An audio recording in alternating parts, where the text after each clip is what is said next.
guys, this video is going to show you a bit of the process and planning that went into our booth space. I'm super passionate about entrepreneurship and creativity, and I thrive as a multi-passionate individual with lots of projects going on all the time. I love to curate stunning products for our retail booth inside Painted Tree, blending my love of design and aesthetics. And I thrive on the thrill of entrepreneurship. So I hope you enjoy watching this video series. There are going to be many more videos to come showing you behind the scenes of the whole process of putting our booth space together. It would mean so much to me if you would hit the like button and subscribe, as I'm just getting started here on YouTube and your support would mean so much to me. So I hope you like these videos.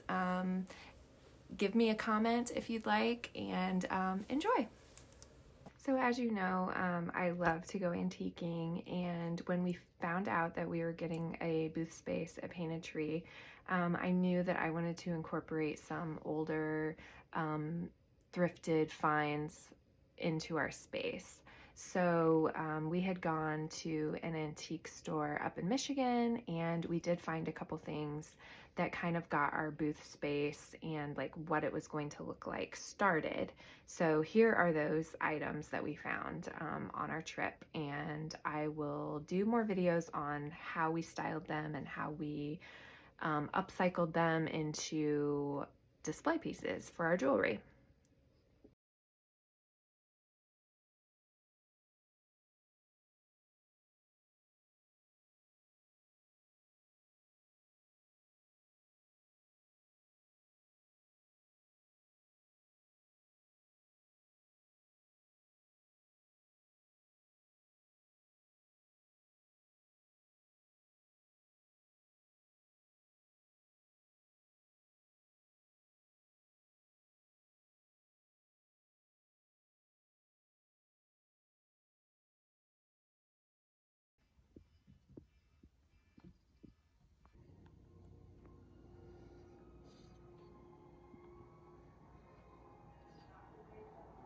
So the timeline for us was we secured our space at Painted Tree in mid-September, and the store was still getting built out.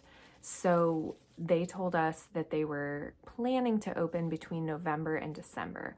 So we had 2 months basically to kind of get our displays ready, to plan out how we were going to have our booth space. So we used our living room as we taped out the floor, and so I knew exactly what the space size was. And I started laying things out and figuring out where I wanted things. And then I started placing products. I took pictures of how I had it so that when we got to the actual store, I could set it up similar to how I had it in my living room. So that was really helpful to get the process going really quickly, and I could look at it. Since I have such a creative mind, I could come up with different ideas and move things around, and I didn't have to do that at the actual store. I could do that in my own home. So that's kind of how we planned it out.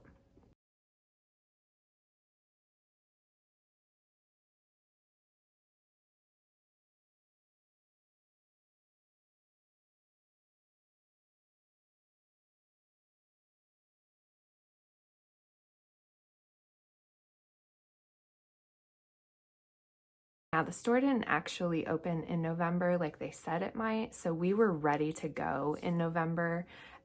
So our living room was kind of out of commission for an entire month because the store didn't actually end up opening until the first part of December. So yeah, my house was a disaster, as you'll see in the video.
enjoyed having time to kind of think out the space and make sure that I was, you know, utilizing all of the space that we had and really getting the most out of, you know, what we're paying for rent for our space. So I was excited to have that time.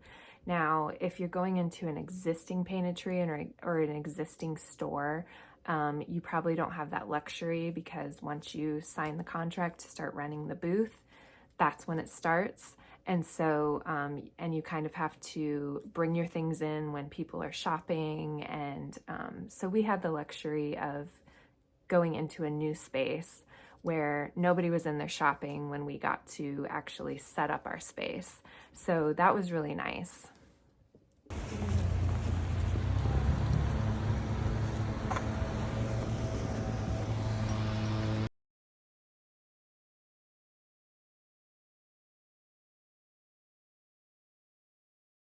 So I hope you guys found this video helpful. When I was trying to find out more information on how to set up a booth and get started, I really didn't find a lot of information out there. There weren't a lot of YouTube videos or people putting out content regarding booth space.